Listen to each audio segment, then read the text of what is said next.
Hi, this is Margaret from the blog Don't Call It Bollywood, and this is my dog, and this is this week's box office post. This week there's one really big story. That's better. Hi, this is Margaret from the blog Don't Call It Bollywood, and this is my dog.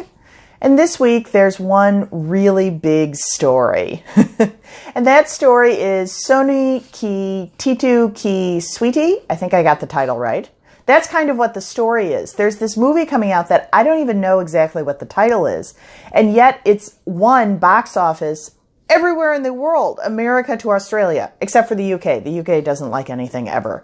But everywhere else, it's doing amazingly well. And nobody was expecting this. You can just look at the screen counts. It released on 66 screens in America.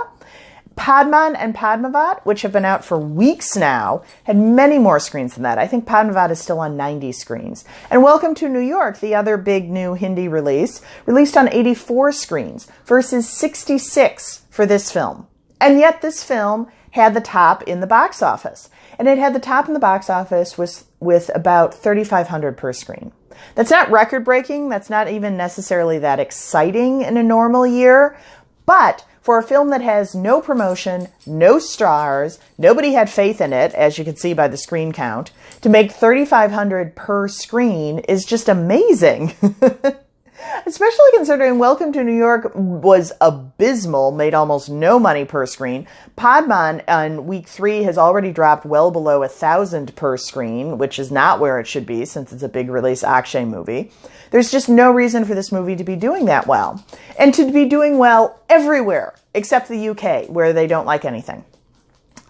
But the reason is, I think, this is the movies people want, and this is what we've consistently been seeing. Happy Bhag Jayegi was a sleeper hit. Bareli Ki Barfi was a sleeper hit. Shubh Mangal Savdan was a sleeper hit.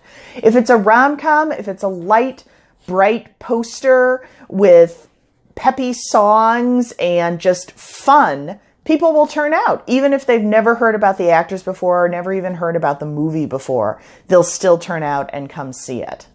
So this is where the industry should be going. I'm looking at this week and comparing it with Padman, which has just dropped horrendously. We can ignore Padmavat. Padmavat is in the Bahubali range of you only have enough money to make that kind of film once a year. It's not going to be a consistent winner.